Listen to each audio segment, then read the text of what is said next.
Welcome in, welcome in, welcome in. This is another episode of Pure Pressure Podcast.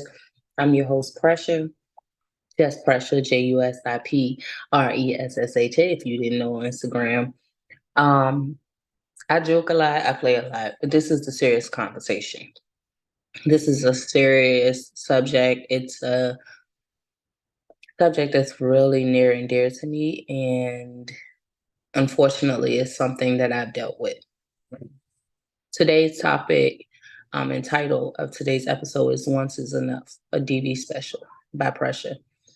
Today, we're going to tap into living and dealing with domestic violence. Unfortunately, I watched my mother and father fight as a kid. I watched my mom hide from my dad, my mom sleep in my room, my brother's room, lock the doors, hide her car keys because my dad would get drunk and take the car keys. Um, I watched a whole lot of that growing up, and that was always something that I really didn't want to experience. I didn't want to go through, but unfortunately, I have. And I've gone through it on multiple occasions, even when I wasn't in a traditional relationship. I've gone through it. Um, it started first for me when I was dating my second child's father. Um, it started with just him being controlling and insecure, the typical worried about what I was wearing, who I was around, what I was doing while I was out, stuff like that. But it progressed to, of course, because I rebelled. I'm anybody who knows me know it. I'm not going. You're not going to tell me what to do. You're not going to tell me what to wear, where to go, who to be around. I'm going to respect my relationship, and you have to trust me to do that because I've never been one of those girls. Like if I say I want to be in a relationship with you and I'm with you, I'm with you. That's not my thing. Um, so it was, it made me rebel, and that turned into him deciding he wanted to put his hands on me. Um, is a form of control. And it progressed and progressed, and then it got to the point where I fought back. I call it my Tina Turner moment. I joke about it. Um, and I probably shouldn't. Most people who go through abuse do joke about it because you have to find a way to cope. Um, and it was like after that relationship, I'm just like, that's exactly what I didn't want to do. I didn't want to be in a relationship like my mom and dad's that was so toxic. They went through that for over 20 years, this and third. How could I do that? It ended up turning to a point where he was stalking me. He put sugar in my now son's father's gas tank. Um, it was ridiculous. And it was a lot of back and forth. Like I had fought in it too because knowing how toxic the situation was, I still had love for him. So I would go back sometimes and it it it was never different. He would always say it would be different and it was never different. And then it got to the point where he made me out to be the bad person. And I realized like this is really abuse in all different ways because I was not only being abused physically, but now you're tarnishing my name. You have already used my money, financially abused me. You've already mentally fucked me up and made me insecure and looking at myself crazy because he was sleeping around. He was so insecure about me because he was out here doing whatever, bringing me diseases while I was pregnant that I had to get rid of to try to save our child, all types of stuff. It was ridiculous. I lost a baby with that man. I went through so much trauma in that relationship that I wasn't going.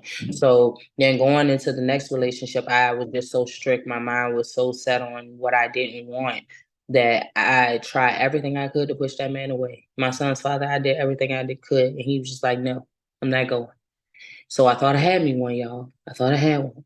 And no, he wasn't physically abusive, but he was manipulative. So it was a mental thing. It was like him and his family made me feel like I was beneath them. And even though he didn't necessarily say the things that his family said or do exactly what they did, he always made little comments to let me know, well, I got my family. I'm sorry you don't got your family. I'm sorry that your people can't do this and my people can do that. It would be little slights and stuff that you shouldn't be getting from the person you're laying beside for 8 years. Um, and it became a lot because he also threw in a lot of times, a lot of conversations where I'm not putting my hands on you, so you should be okay, or I'm not sexually abusing you, so you should be okay. When people think that them not abusing you in ways you've already been abused, but abusing you other ways is okay, that's crazy to say the least. And there are a lot of people that didn't understand why I ended that relationship. They're like, "Oh, I thought you all were a perfect family." Yeah, because I tried to keep in house. And that's something toxic that I learned in my household growing up. What happens in this house stays in this house. And I hate that to this day. If you're being abused, if something is going on, if you're watching abuse in your home, whatever is going on, say something. Talk about it. Get the fuck out. Do what you can. Tell the closest person you trust so they can try to help you pull out. Because a lot of people don't get this part about it as well. When you're in an abusive relationship, it's hard to get the fuck out. Just because somebody's hitting you, it doesn't register that way. Most of the time, you're sitting in shock for so long. Like, by the time it happens again, it's like, what the fuck? Like, you still in shock. Like, especially if you love that person, if that's not who they showed you to be in the beginning, you got years, kids, time, signed contracts for houses, rent, all that. Like, it's hard. It's not as easy to walk away as people make it seem. It's not. And it's sad that people, instead of people helping and trying to do what they can to get people out of those situations, they place judgment. It sucks. But getting out of that situation, it took forever for me to, I'm just now, my divorce is just now getting finalized not that long ago, because even after we haven't been together for years, and this man is in a relationship and been in a new relationship for years and all of that, he still didn't see why we needed to get a divorce. It wasn't priority to him. We don't need to get a divorce. Why are you in a rush? Like, and I had to sit down with my therapist to understand that was still the mental fucking abuse.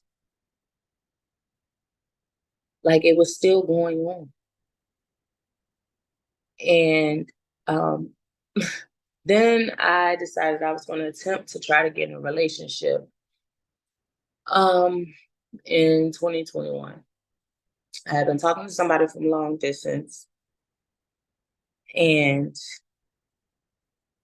they moved here from out of town. We moved into a place together. They had their daughter. I had my son with me most of the time. We have a different schedule. I share custody. Those who are not with their children's parents, you understand. Um, so he brought his daughter, told me that he had full custody of her. I'm helping him get her situated for school, enrolling her in school with my son, because they were only a year apart. She was a year older than my son. Set her up in a room, realized that she didn't really have fitting clothes, bought her clothes for back to school, doing her hair, like putting her, getting her lunchbox, making her lunches every day, getting her on schedule, helping her with her homework, all of that stuff, basically stepping in as a stepmom, trying to give it an actual shot. And it started with him being insecure sexually. He started accusing me of not being pleased by him, which I didn't understand. I'm like, bro, you don't see me leaking all over the place. Like, the fuck is you talking about? And then also, I make it very clear to anybody that I'm dating how important sex is to me. So I'm not committing to nobody who can't please me sexually. I did it before, and I regret it. I wasted a lot of time. So no, I'm not doing that. So if I wasn't pleased, we wouldn't even be in this situation, sir. So I'm telling him I'm doing everything I can to reassure him. I'm doing special things around the house. And it's like the more I did for him, the more I showed him, the more vulnerable I was with him. and loving I was with him, it's like he took it negative. And mind you, we had been dating for months prior to that, long distance, no issues. We were seeing each other and all that stuff. That was cool. But it was like in this house, in this space together, it was totally different. And you don't know someone until you live with them anyway. So I'm noticing the relationship between his mom, his grandmom is tarnished. And I have this thing about wanting to heal people. Um, when I find out someone has issues or they need help or like they've been hurt or abandoned or whatever, it's like it triggers a thing inside of me. They call it people pleasing, where people who are I have abandonment issues. And it's not because my mom and dad weren't there because they were in the household, but it was because my dad wasn't really a father. He did things that fathers shouldn't do. And my mom wasn't present because she was always working and she's like completely emotionally detached. So I raised myself and raised my little brother. So yeah, I have abandonment issues. So when people do me wrong, it triggers me to cling to them tighter instead of letting them go. Now, my bad. Let me go back. It used to, because now I ain't got no problem letting your ass go. Peace. See you on the other side if you make it. I'm not going. But it used to trigger a part of me to be like, okay, let me fix it. Let me hold on tighter. Let me show you the other side to me. Because you don't see it. You don't see how good I am for you. Let me show you more. People played all on it. Okay. So I'm trying to, fix it and trying to show him more and more. And it was just getting worse and worse. And it was like we were getting arguments over stupid shit like peanut butter. Like he was mad because we didn't have a particular brand. We had like 4 different other kinds of peanut butter in the house. And I'm like, but I mean, I understand we don't have that, but we got these, you know what I'm saying? And that's all I said. And he's like, but it's not the same. I'm like, all right, you got it. And I walked out the kitchen. He's like, oh yeah, I know what that means. That means you're done with me. That means it's just like his insecurities were speaking more than him. And it just made me disgusted. It made me, I do not like an insecure man because I understand that I'm beautiful. I understand that there are people that are after me, but I'm very picky. So if I choose you for a reason. And when I commit because I want the same thing back. I'm very big on reciprocity. What I'm asking you for, I'm giving it to you. You can, and there's a lot of people, like, I have realized, like, nobody has ever told me, you asking me for this, but you're not giving it. They don't say that. They say, well, you asking me for this, but your attitude. That's the main thing that I realize now that I have to focus on working on in dating world is my attitude. But my attitude stems from the shit that happens. I don't just be tripping for no reason because I be chilling. That's why everybody be drawn to me in the first place. Because I be chilling. I'm a vibe. You're gonna like being around me. You're gonna eat good, you're gonna smoke good. If you smoke, you can drink good. If you drink, it's gonna be a nice environment, you're gonna be comfortable. Like, I'm very big on it. So the most you can say is my attitude. You aggressive, but ask me why I'm like that. Maybe then we'll get to the, you know what I'm saying? Get to it. But anyway, so try to ignore that stuff. And then we went to a party for his cousin's wedding reception. And it's in the country. We're coming back. Him and his cousin and his family had already had beef. So I'm like, why are we even going? Um, but he wanted to make amends. I understood. Cool. We go, we enjoy ourselves. We're a little tipsy. We come home. And I put on something, let him know, like, hey, try to get on. The kids going. Let's get on. Um, and because I didn't pounce on him, like I got in the shower, he got in the shower first, I got in the shower. When I came out, I guess I was just supposed to jump on him. Because I didn't, I wanted him to lead. Um, like I'm sitting beside him, rubbing on him and stuff, but because I just didn't grab him, so he got an attitude and got up and went downstairs and texted me all wild stuff, just a bunch of stuff. And I walked downstairs like, look, I'm not about to text you and argue when we're in the same house. There's no reason to argue. Like he's texting me things like, you can find better, I can find better, this and that. I'm like, if you feel like you can find better, go ahead. I said we both can find better. I don't care what you said. You said something for no reason. Like it was stupid. We could have been fucking right now. Okay. So I go upstairs, I go to sleep. He comes upstairs and gets on the phone at the end of my bed and calls his baby mama. and tells her that him and his daughter is coming back home and all this other stuff. And I'm just like, bro, you've been downstairs for hours. I've been asleep. Why did you have to come up here and do that? It was like antagonizing. So I get up, like, give me the phone. Like at this point, I'm pissed off. I'm not gonna lie, I'm pissed off. So I'm grabbing the phone. He tackles me onto the bed, breaks the bed, breaks my bracelets, jewelry, and everything falling off. And I just want to grab my gun. Anybody who knows me knows I'm stay strapped. Period. I'm gonna protect myself. It's illegal. And yeah, no, you're not gonna just assault me. So I grab it and I go in the bathroom and try to lock myself in the bathroom. He breaks the bathroom lock on the door, comes in the bathroom. He like snapping off in my face. I'm like, get the fuck away from me. Like, you wanna go to fucking go. Like, you didn't have to do all this shit. And I'm like, look at what you're doing. Like, look at how you acting. Like, I'm taking care of you and your daughter. And brought both of y'all here from North Carolina, put her in school, all this shit. And this is what you do to the woman that's taking care of your child. Like, how can you say you love her and do that? And as soon as I said that, that man choked me and punched me dead in my face. Now, a lot of y'all might not be able to see it, but there is it's like a scar under my eye that in order for them to correct it, I would have to have cosmetic surgery, but it's a possibility that it could affect my vision.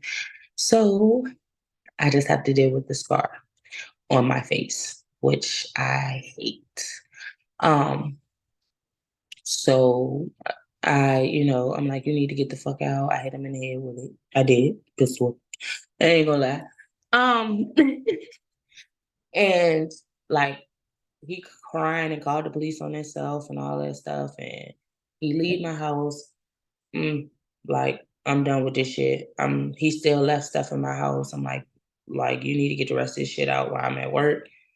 My people can come and let you in. I'm not fucking with it. He's like, I was gonna come pick you up from work. Like, we need to talk. I'm like, ain't no talking. Put your fucking hands on me. Like, listen, going through that situation with my child's father let me know two things about myself.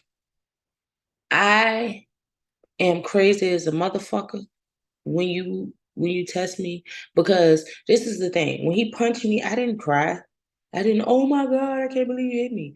It's like it activated something in me like, oh, you want to fight. And that scares me. He didn't scare me. What scared me is what was running through my mind, like how my thought process was going, like the things I was thinking about doing and how I was going to do it. That's what was scaring me. And that's why I knew, like, hey, yeah, go ahead and let this go. And mind you, this was on our 3-month anniversary. So I'm just like, I can't even believe it. Like, we didn't even make it a year but cool. I appreciate that, because in a year I would have been dead in love completely, fucked up. It would have been way harder to leave. I would have had way more invested in his daughter. My kids would have been more invested. Like, it would have been too much. Okay. It was already too much. So he leaves. Um, I'm telling him to get his stuff. I tell him to get the rest of his stuff before I get off work. He gets his stuff. He all crying on the phone, all the stuff. I don't care. He gets arrested for something else after that, a couple of days after that. And he's hitting his people up. My friend who was dating his cousin, he's hitting her up from jail, sending messages to me, um, basically making threats, telling me to get him out. And I'm like, no. He like, bail me out. I'm like, no. Then he's like, I don't know what you did to me. I'll turn the city upside down and find you. Also, he really was like threatening me from jail, which is crazy. I went to the magistrate and asked them not to release him. They're telling me that his message was more of a sentiment than a threat. Now, I'm going to put a pin in that before I continue the story. That's another thing I need people to understand. The law is not always on our side. They do not protect you like they should. They don't protect women like they should, and they damn sure don't protect men like they should. Oh, your girl hit you. They make it a joke. But then if he hit her, then what? And then, like, when you tell, like, a lot of times, like, okay, they'll come and pick him up, but then they're not gonna make him leave your house. Or if he does leave your house and he's making threats, they like, oh, well, he has to physically do something and all this stuff. Like, this is the thing that I had to learn through my lawyers. If they word the threat a certain way, they can get away with it. And then they can cash in on that exact threat. And they could be talking about unaliving you in that threat. And just say it in a certain way. And they be like, oh, it's not that serious. He didn't mean it that way. Oh, it's okay. That's why so many women are going through it and just trying to fight themselves. Or like, once is enough is my thing, because when you allow, just like any other way somebody play with you, if you let them keep on doing it, if you let it pass the first time, you let it pass the second time, it's like, oh, they become comfortable with it. Then you become comfortable with it. Then they like, then when you finally do snap out of it and say something, it's like, well, you've been letting it go on. You've been doing this. Your friends and family, we've been telling you to get out. You ain't listening. You stayed with them, so we ain't jump in no more. We didn't help no more. Like, once is enough. People tell you who they are in those moments. They tell you that they cannot control themselves. They can't control their emotions. They can't control their physicality. They can't control shit. Because they can't control you, all of this is, and all of those other things, this is unraveling in front of them. And it's going to happen again. Because if y'all haven't realized, it's a whole lot of shit out here we can't control. There's a lot of shit going on in the world that we can't control. The price of food, we can't control. Damn near can't control our fucking body. The jobs, everything is controlled by somebody else. That's out of our fucking control. We don't control the weather. The weatherman says it's gonna be cold outside. It'd be fucking sunny and hot. It so if that's the case, if life is always going to give you changes and trials and tribulations, and this person is showing you that under pressure, they fold or try to fold you, let that shit go the first time. Dead ass. Because them people is not gonna help you like you think they're gonna help you. Whether it be family members or law enforcement. Dead ass. Get the fuck out of there while you can.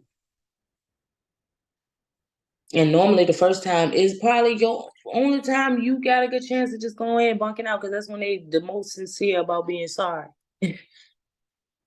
After that, they not sorry for real. They not. But anyway, after all of that, um, I'm thinking he left and went back to his state and all that stuff. Come to find out he went and took his daughter back, but he came back here and got arrested for some stuff or whatever. So then I'm hearing about him getting out and I'm like, dreading it. Of course, when you're a victim, you get notifications when someone gets released. So they notified me. But between that time, I recognized that I was being evicted because the place we had just got, I found out he was taking the money that was supposed to go to the bills and taking it and sending it to his baby mama or whoever. Found his old phone and found out him and his baby mama were having conversations about what they were going to get from me and how they was using me and this, that, and the third. Um, yeah, I found out that he gave me a old social security number because he had been adopted, so he had two. And his other social security number had all the crimes on it, like domestic assault against family members and pimping and all types of stuff, y'all. I So even when you think you're cautious and you're doing background checks and all that stuff, you still need to check again. It's really that real outside right now. It really is. It really is. Um, After that, I'm thinking, he's out, he hadn't contacted me, everything's cool. But then I'm hearing about him popping up different places, asking people where I am. And I'm just like, it's been damn near a year at this point. Why are you popping up asking about me? Then I received a Facebook request from him. And that's when I was like, oh, okay, so we playing. This what we can do. Okay. So I saw on his page, I did not accept the request, but I saw on his page that he had a new girlfriend. So I reached out to her, sent her the pictures of my face the day after he blacked my eye. And I let her know, like, hey, I don't care that y'all together, that's y'all business, but please tell your man to leave me alone. Like, this is what he did to me. I'm not going. She had questions. I responded to her questions and let her know. She asked me when and all that type of stuff. Um, you do what you do with the information. Just tell him to stay the fuck away from me. I'm not going. I'm not with it.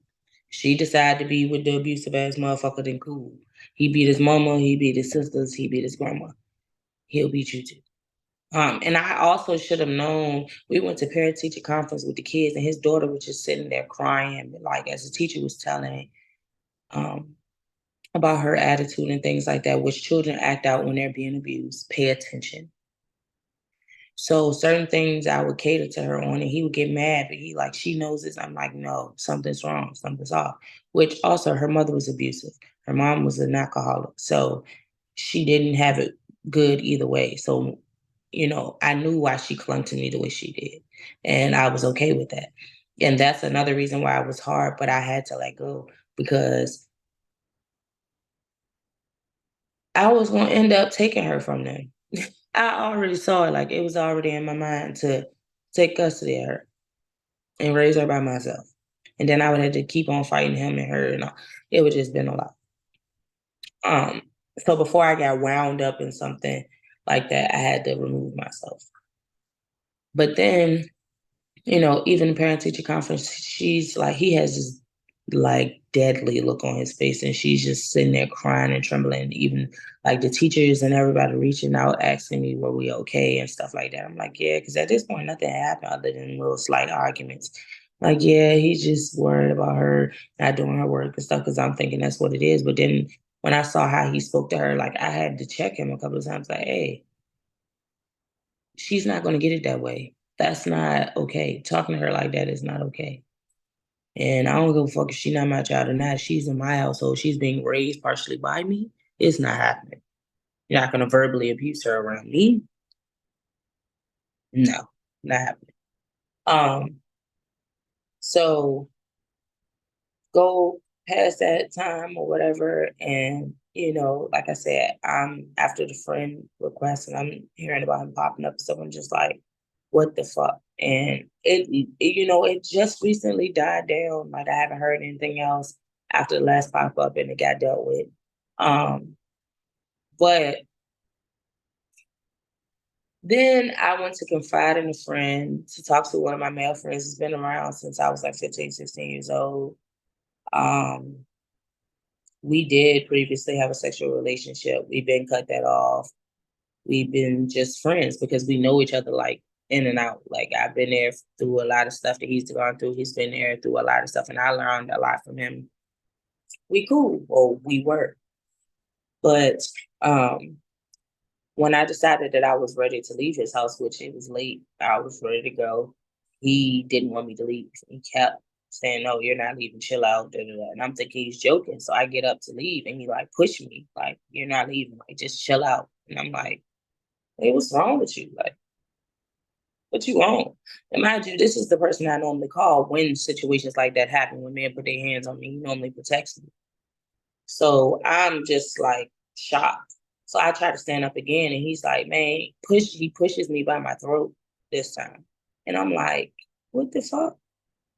Like, I know you lying. So he keeps on, like, he like standing in front of me, yelling, barking at me, like, you're not gonna walk through me, this and the third. And I'm just like, why do I need to walk through you? I'm just trying to leave. Like, what the fuck is the problem? He like, you just need to chill the fuck out. You're not going nowhere. I'm like, yeah, I am. So then he finally slides to the side and lets me walk past him, go downstairs and put my shoes on. I got one shoe on. I'm putting the other shoe on.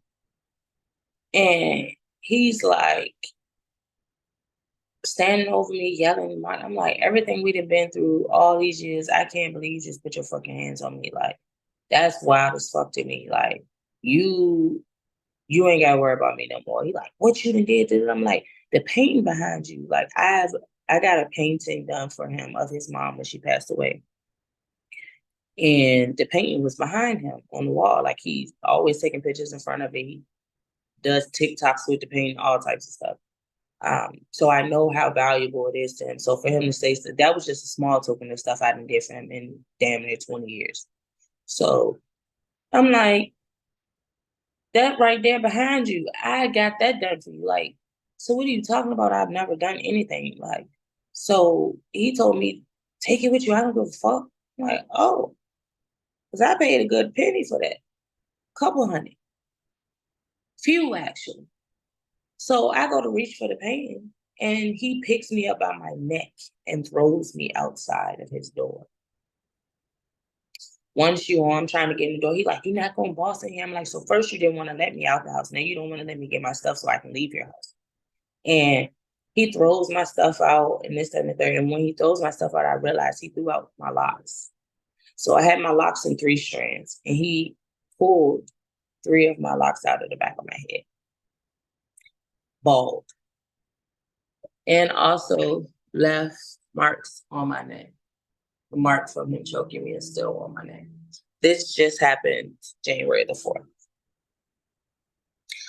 And the reason that I'm sharing this is because I want people to know, mind you, the last time that I dealt with this was over a year ago when this previous situation happened. Before that, it had been over 10 years.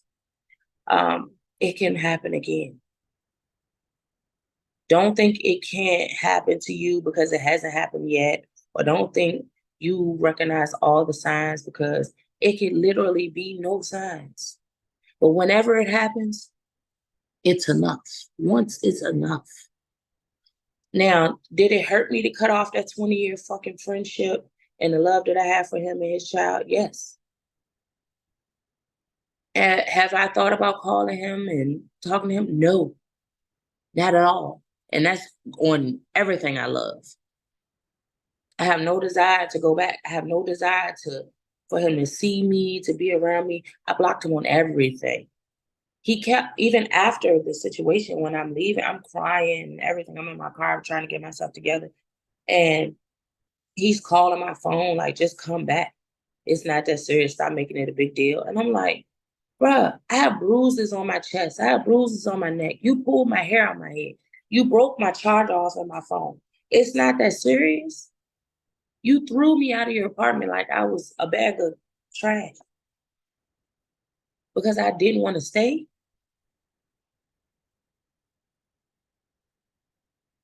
So, it continued, like he just kept messaging me saying until I started telling him that I would expose him. And that's when it was, fuck you, just leave me alone, da, da, da. But up until that point, he was still trying to convince me to come back to his house. And I blocked him on everything. I saw him trying to follow me or look at my page on TikTok. Block, block, block, block, block, block. I don't know. You do not have any access to me. If I saw him right now, if I walked out of my door right now and he was standing beside my car, I would act like I didn't see him, bump him, and get in. I have nothing to say. I have nothing to say. And the reason that it's that serious is because this didn't come from somebody who I didn't get to know and I didn't take my time to be around, or this didn't come from somebody who showed me signs previously. That man has never done nothing like that. Like, we've argued and he don't even like arguing with me. So for him to do what he did was crazy to me. Like, when I would get aggressive and get upset and start yelling and stuff, he end the conversation. Done. I'll talk to you later. And wouldn't answer, hit me up like 4 to 5 days later, like, hey, you good? You know what I'm saying? Like, he's never allowed it to get there. So the fact that all I did was try to leave, we weren't fussing, we weren't arguing. So And that goes back to what I was discussing with someone earlier about people always feeling like they have to control me in some type of way, whether it be physically, emotionally, financially, trying to trap me by getting me pregnant. Why? I have never understood it, and I never will understand why that is necessary, or why people feel it to be necessary. Let people be who they are, and then you determine from who they are whether or not you want to partake in the role that they're placing you in their life. You can't make anybody do shit. You putting your hands on somebody doesn't do anything but show them how weak you are. It shows them emotionally how weak you are.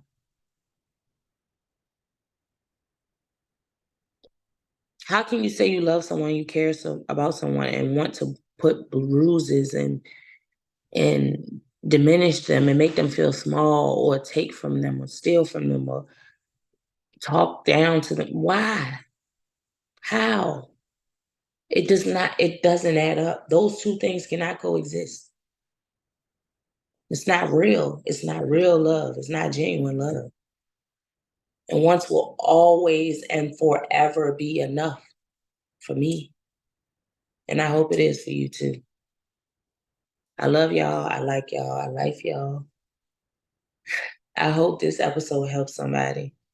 If you need help, you going through something, somebody put you in a space, even if you don't feel like telling the whole story, you can reach out to me. I'll help you find the help you need. I do it for a living. I'll holler at y'all later. This episode will be posted to YouTube on Friday at 12 noon. Make sure y'all tap in. In the meantime, tap into all the previous episodes that we already got out here. Y'all already know how we giving it up. It's your girl Pressure, and I'm out.